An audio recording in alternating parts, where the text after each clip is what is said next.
Hi, I'm Joshua. I'm currently a visiting researcher at the University of Edinburgh School of Informatics and an incoming PhD student at the Imperial College London. So, today I'll be presenting autoformalization and symbolic reasoning for mathematical reasoning. So recently, LLMs have demonstrated remarkable capabilities in LLM reasonings, like the current state-of-the-art LLMs like Gemini, Cloud, Llama, and so on, have been really amazing in problem solving and question answering in various domains, such as logical reasoning, common sense reasoning, mathematical reasoning, and so much more different domains. Techniques such as chain of thought prompting basically aims to improve the performance of LMs on reasoning tasks further by allowing the model to answer the questions in a stepwise way, as shown in the example, like compared to direct answering. Chain of thought reasoning actually allows the model to like spell out what's the step one, step two, step three, to decompose problems into multiple intermediate reasoning steps before providing the final answer. So this is incredibly powerful because it allows the model to answer the question in a very step-by-step way and showing the logical steps before providing the final answer, which is really helpful in terms of reasoning tasks. However, while chain of thought reasoning and the general LMs have achieved a really great benchmarks like performance in mathematical benchmarks, they still often contains flaws. So one of the major flaws is that chain of thought explanations are not always faithful to the actual reasoning process of the model. So for example, the answer may be correct, but the reasoning process may be false. Or maybe sometimes the reasoning may look plausible, but it becomes incorrect. And this is kind of a major issue within chain of thought reasoning because it contains some plausible yet incorrect errors, or sometimes the answer is correct, but the reasoning is false. And this often happens on complex mathematical tasks, and sometimes it even happens with on very simple mathematical questions, which is something quite concerning. So, to mitigate these limitations, symbolic reasoning has emerged as a promising approach that fundamentally changes how models process mathematical problems. So, right now, rather than relying on natural language explanation in chain of thought reasoning, which is often verbose and sometimes unfaithful, symbolic reasoning converts mathematical problems into some sort of symbolic representations, which is in a very structured way. So this allows the problems to be expressed using precise mathematical notations or symbolic rules. So right now, instead of being very informal like verbose, it answers the question in a very structured way by using mathematical logic so that it can be answered more structured and correctly. So this particular shift from informal reasoning to formal symbolic logic significantly reduces the ambiguity of reasoning cases because it's currently in a very structured way, and it potentially minimize the generation of unfaithful reasoning steps within chain of thought reasoning, which is really helpful. So symbolic reasoning, also treated as like mathematical logic or symbolic form, can be used in multiple domains to reduce the unfaithfulness and ambiguity, and not just limited to mathematical reasoning, but it's also applied towards common sense reasoning, logical reasoning, code reasoning, and so much more. And in order to ensure that the symbolic conversion is correct, because right now when we convert it into some sort of symbolic reasoning, it's in a very structured way. And one of the advantage of structuredness is it can actually be verified by symbolic solvers. So there are multiple symbolic solvers that can verify symbolic reasoning, such as set solver, SMT solver, data log, and Python. Python may not strictly is not an symbolic solver, but it can be joined with other SMT solvers like Z3. Z3 is an SMT solver, and it can merge together to do more powerful things to be able to answer the questions much better by using symbolic reasoning. So generally, symbolic reasoning can be applied into three different cases within general question answering. So the first case would be similar to a verification type of method where we given a question, will provide an informal reasoning, which is often chain of thought, and after providing chain of thought, the model will do a symbolic conversion. It will convert the informal reasoning into some sort of symbolic form and to be executed by Python or other symbolic solvers. So if the symbolic logic, if the informal reasoning is logically correct or it makes sense, the symbolic conversion would be correct and the Python will be executing the symbolic conversion correctly, which means that it's correct. Whereas maybe if there's some arithmetic error or the chain of thought reasoning does not logically make sense, the symbolic conversion may be false and the execution may be false. So this could be treated as a powerful way to check if the final answer is correct or wrong within using symbolic reasoning on chain of thought reasoning. So this would be the first case. The second case, which is a much more straightforward case, which is to use symbolic reasoning to directly solve the question. So given a question, we will directly solve the question using symbolic reasoning. And after solving using symbolic reasoning, we will proceed with Python, Z3 or on execution to see if the symbolic reasoning is right or wrong. So this is a more straightforward way to direct solve the question. And this is an example of faithful chain of thought reasoning where they aim to apply Python or other type of symbolic reasoning to answer the question. So given a question, they'll convert the questions into some sort of symbolic reasoning or symbolic form and they'll provide the answer. So this is typically applied within case 2. And case 3, which is a slightly more unique case that we will be talking about today. So within case 1 and case 2, it's usually applied on chain of thought reasoning to apply to answer the question. However, right now, what if we apply symbolic reasoning on the question instead of on the reasoning case? So now, given a question, we'll convert it into some sort of symbolic form to improve the structuredness. So the question now clearly contains a very clear objective and contains only the relevant variables to solve the question, which is in a very clear and concise way. Then we'll provide the symbolic question to the chain of thought reasoning to answer the question. So COMAT, chain of mathematically annotated thought, aims to tackle case 3.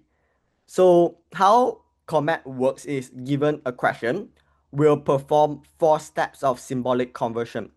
So for example, given this question, like Taylor Swift is planning a concert tour, the venue can hold 50,000 fans. VIP ticket costs $250 each and regular ticket costs $100 each. If the total revenue from ticket sales is $6.5 million and all the tickets are sold, how many VIP tickets were sold? So to answer this question, first, we'll proceed with identification and definition. So identification and definition works by extracting the variables and constants from the question. So we first parse out all the important and relevant variables and constants from the question.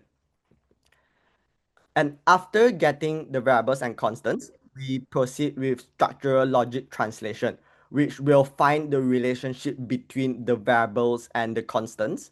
And this could and convert it into some sort of formal rules to define the relationship. This could potentially ensure that the reasoning process is well grounded in the relevant constraints to make sure that the chain of thought reasoning strictly holds the constraint within the question. Third would be explicit factual representation, which is we'll pass the numerical values out from the variables and constants.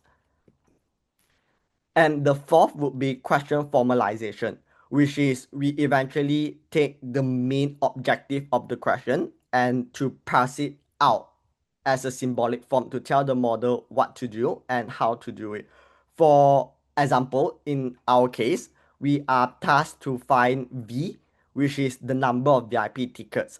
So we particularly will formalize how to solve V in a very symbolic structured way. So by applying these four steps, eventually we are getting a very structured manner, and the model can rely on only these four steps to solve the question instead of relying on the natural language questions. Now by using these four forms, the model can answer the question much better without relying on any natural language. And after the symbolic formalization, we'll proceed with chain of thought reasoning and we'll get the answer. So we can see by using COMAT itself, the accuracy improves, which shows that models actually benefit by answer the question based on a structured symbolic form rather than relying on natural language questions. Like on the right figure right here, it shows the average performance across the data sets, across the models. And we can see that the accuracy is the highest when using COMAT, and it's particularly beneficial on small models like Qwen 7B. And this shows that COMAT, by using only like four simple steps, could be generalized towards easy questions like GSM 8K to complex mathematical tasks like Olympiad maths. So it can be applied towards a wide range of complexities and even multilingual like English, Chinese, and other languages. Because by relying on symbolic form, the model does not rely on the ambiguity within the natural language anymore. Instead, it only answers based on the mathematical form given. So by converting it correctly, the model is able to answer the question without relying on any natural language form anymore, which is why it works very well on multilinguality and also on wide range of complexities because it reduces the confusion on the model by using COMAT. So given the high performance, we observe we analyze another additional challenge. So now we introduce an additional challenge by including a random answer option.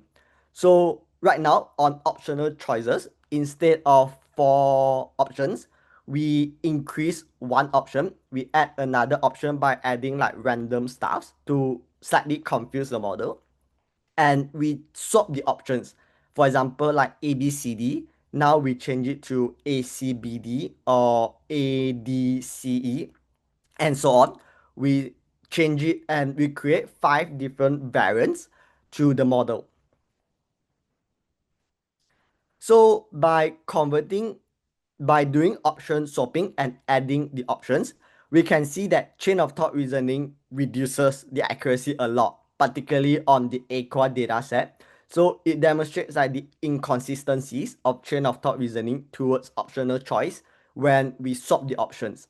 However, by applying COMAT, the accuracy remains constant, or maybe slightly decrease a little bit, but we can see that the standard deviation and all, reduces it reduces lesser than chain of thought reasoning, which shows that the consistency of Comet.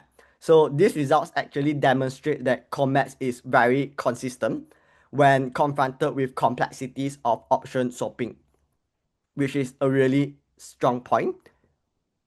So, in summary, we see that while LMs have demonstrated remarkable capabilities in mathematical reasoning, especially with chain of thought reasoning, the reasoning is still error prone.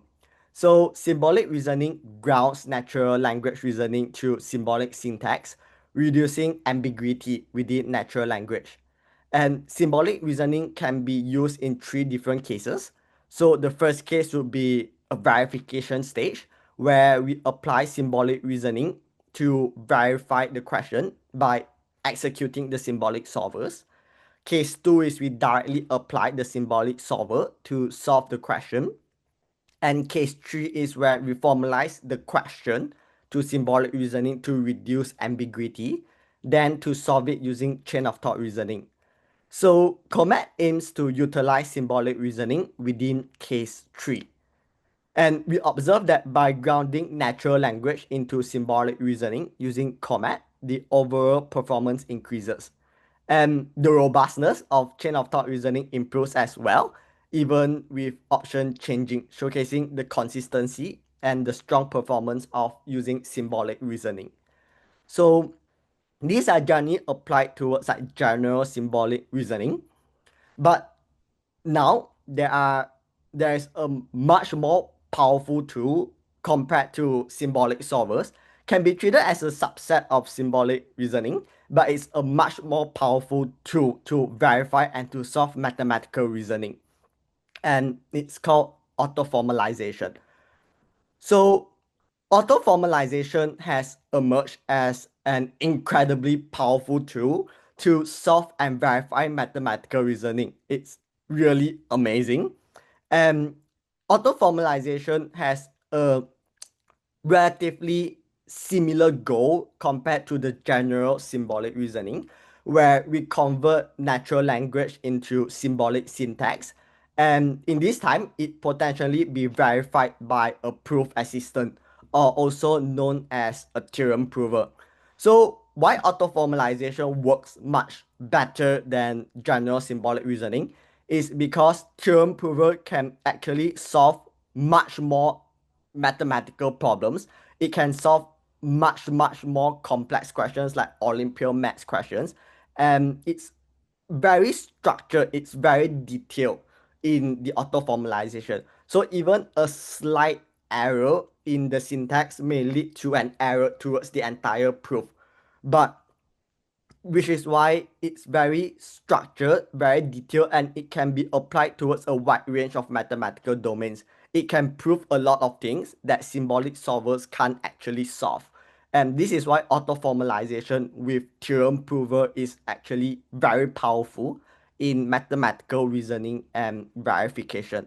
So typically, the three most used theorem prover I would say is Isabelle, Koch, and Lean as a theorem prover. So in our case, we will be using Lean as our theorem prover, main autoformalization. So this is an example of how autoformalization works. So we can see that given a step 1, step 2, step 3, step 4, the autoformalization could generate a tactic for each step. We'll get into a tactic later, but it can actually auto-formalize each step in a very detailed way to ensure that each stepwise is correct. So Lean theorem prover not just verifies the final answer, but it can also verify in a stepwise way by auto-formalizing it correctly.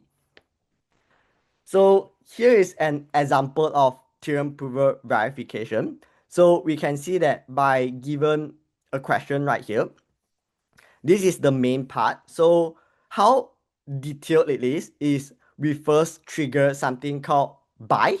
So by generally tells the theorem prover that we are starting to generate like a tactic. We are gonna start solving the question.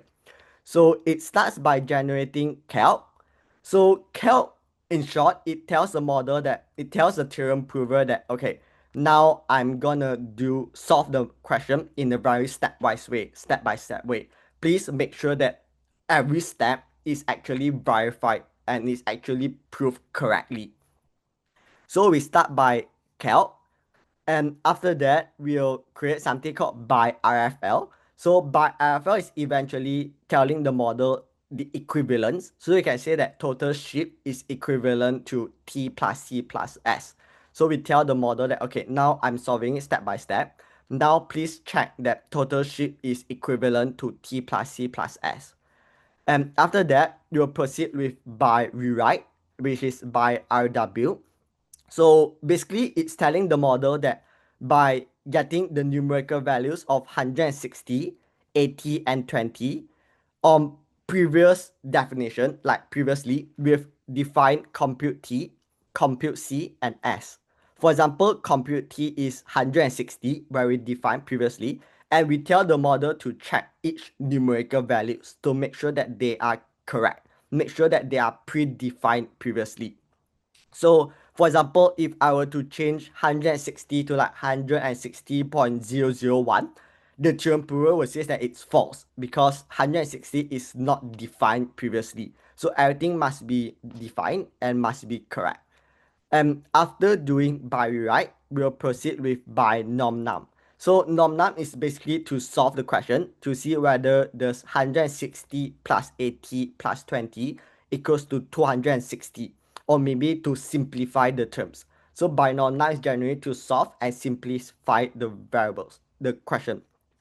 So we can see that by applying such detailed steps, the theorem prover is able to verify things correctly.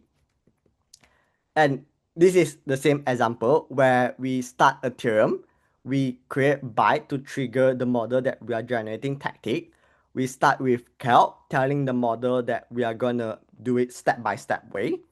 We start by RFL to tell the model the equivalence between total ship and T plus C plus S.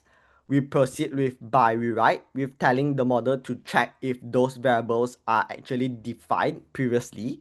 And we proceed with by nom-nom to calculate the variables.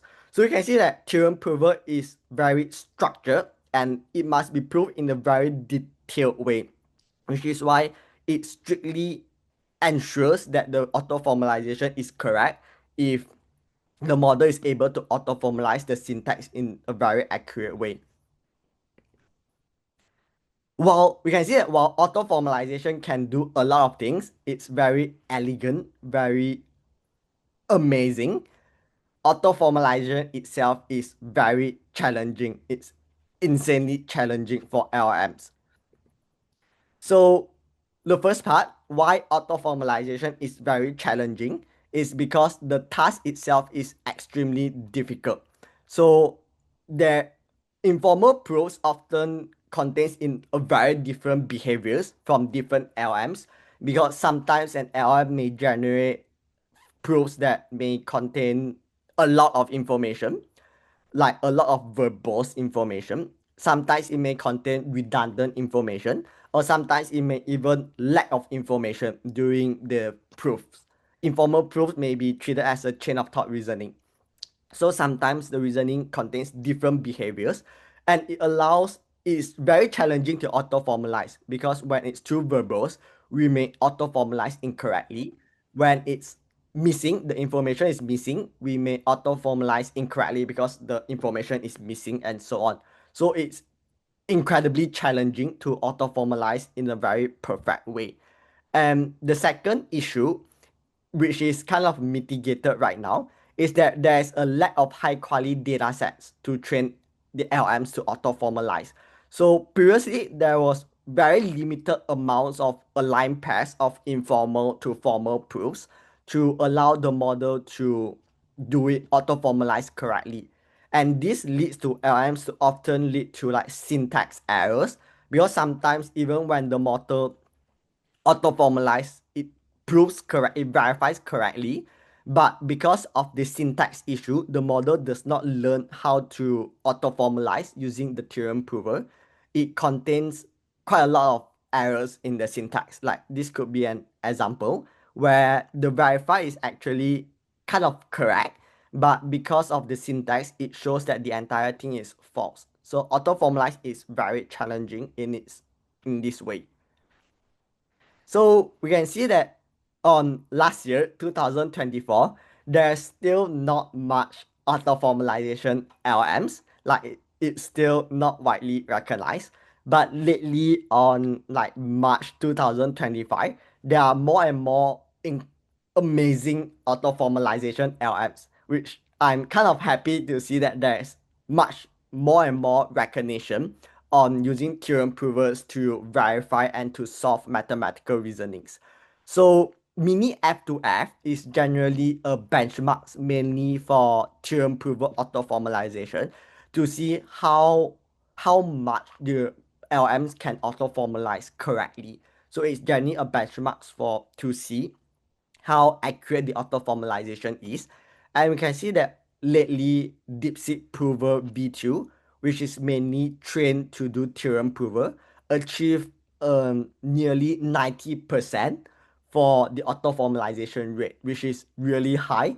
And I'm really happy to see that there's more and more auto-formalization LMs being recognized and being developed and continuously improving. So auto-formalization works in a very similar way to symbolic solvers verification, where we given an informal statement, may be treated as like a chain of thought reasoning. And after doing chain of thought reasoning, we'll proceed with auto-formalization. So we auto-formalize the informal reasoning as we see as shown as the example previously. So we auto-formalize it, it eventually gets verified by a theorem prover, perhaps either Isabel or Lin, and it will show that whether is the answer correct or wrong, is the proof correct or wrong. So this is the general flow of using auto-formalization.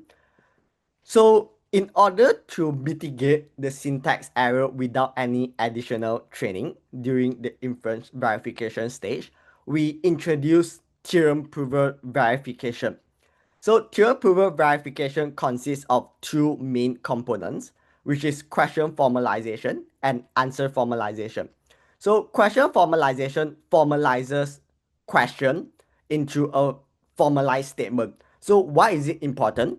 Because it does a similar function to like comment, which is it being verified, it auto-formalizes the question, then it provides a clear objective to the answer formalization on what should it be doing, like what's the main objective, what's the variable constants relationships and the objective of the answer formalization. So question formalization, it typically goes through a four-step process. It's slightly more complicated because unlike normal answer formalization, it does not contain a ground truth. It does not say that, oh, the answer is 5, it's correct. Because question formalization is very complex to verify if it's correct or wrong. So in order to ensure that it's correct, we'll go through a four-step process, which is commat to convert into symbolic form, auto-formalization, auto-informalization, where we convert formalized statement to informalized statement to like the normal natural language, and alignment check. So if the original question logically aligns with the informalized statement, we can see that both the auto-formalization is correct because both of them are logically make sense before and after auto-formalization. So we can say that they're aligned with each other. So the meaning does not change, like the question did not change. And so the auto-formalization is correct. So after going through the four-step process, we proceed with answer formalization. In answer formalization, we introduce iterative auto-formalization, which is a very simple yet a very powerful way to improve the execution errors. So basically, how it works is we'll, for example, on this part, we can see that we given a question, the link generates all the errors. So right now, what we do is we provide the error back to the LLM. We provide the wrong auto-formalization, the error. We send it back to the LLM. Tell the LLM to refine the auto-formalization based on the wrong formalization and the error given. So we pass it all back to the LLM. We can see that on the second iteration, the error decreases quite a lot, decreases maybe by half, and it's still wrong, but it decreases a lot. So what if we send it back again?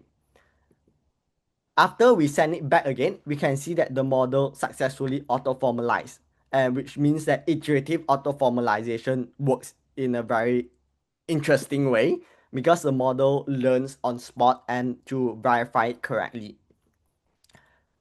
So we can see that right now, after the iterative auto-formalization, we get maybe either a verified instance, which is successfully verified, or maybe if the logical is wrong, the theorem prover verifies it at false. So it's either correct or wrong. So it typically goes through question formalization, answer formalization, iterative auto-formalization, and it'll be either verified or false. So, in summary, auto-formalization emerged as a powerful tool to solve and verify mathematical reasoning. So, the main core point of auto-formalization is converts an informal statement, which is the question, and informal proof, which is the chain of thought reasoning, to formalized statements and proof. Then they are solved by a proof assistant, also known as theorem-prover. So while auto-formalization is incredibly powerful, it is very challenging. However, recently, auto-formalization LMs have been much stronger, achieving high performance in existing benchmarks. So auto-formalization typically involves question formalization and answer formalization. And to auto-formalize correctly, we introduce a 4 steps of statement formalization, including command, auto-formalization, auto-informalization, and alignment check. And we can see that command, it doesn't only helps chain of thought reasoning well, it doesn't only informalize questions to help chain of thought reasoning, it can be also applied to improve the auto-formalization, which is a very powerful way on using command to improve, to reduce ambiguities within natural language. And to address answer auto-formalization errors, we introduce iterative auto-formalization, which incrementally refines the model auto-formalization until a correct execution. So now we can see that auto-formalization issues have been mitigated quite a lot because we can auto-formalize correctly, and auto-formalization is insanely powerful. So now what can we do with it since we've mitigated a lot of the errors? So we incorporate the entire theorem prover verification structure into mathematical verification within a synthetic data reasoning, introducing theorem prover as a judge. So theorem prover as a judge contains 2 main components: LM data generation, which is where we use an LM to generate a question. Then we use 2 LMs to generate a pair of answers. So now, given a question, we have 2 different answers, and we proceed with theorem prover verification. So theorem prover as a judge categorizes synthetic data to 2 categories: either verified, which is verified as correct, and false, which is verified as incorrect. And after verifying the synthetic data, we perform reinforcement learning from theorem prover feedback. So how it works is, right now we have 2 different answers. So if both of the answers are verified by the theorem prover as correct, we'll proceed with supervised fine-tuning. If one of them is verified as correct while the other is verified as false, we can proceed with direct preference optimization, DPO, which we can select the verified as the chosen sample and the rejected part as the rejected sample, and we can perform DPO. And sadly, if both of them are verified as false, we may have to dispose the entire sample. So by doing the IRTPF categorization, we can proceed by using RTPF. And during the process, we will first perform supervised fine-tuning, SFT, then we proceed with DPO on RTPF. So, detailed breakdown in theorem-prover as a judge, we can see that 23.1% of the auto-formalization failed during the question formalization stage, which potentially classify as bad question clarity because maybe the question may contain like insufficient information to solve the question, or maybe the question is generally poor in quality.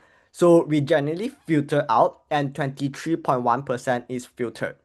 And among the reasoning, 76.9%, 30.8% are verified as correct, 40.8% are verified as false, and only 5.4% has the execution error, which demonstrates the effectiveness of iterative auto-formalization because the amount of errors is decreased so much compared to the overall. And by applying theorem-prover as a judge and IRTPF, we can see that there's an improved performance, a consistent improved performance across different kind of LLMs. And more impressively, we can see that by using only 3,508 samples, we achieve a competitive benchmarks compared to models that were trained with thousands to millions of samples.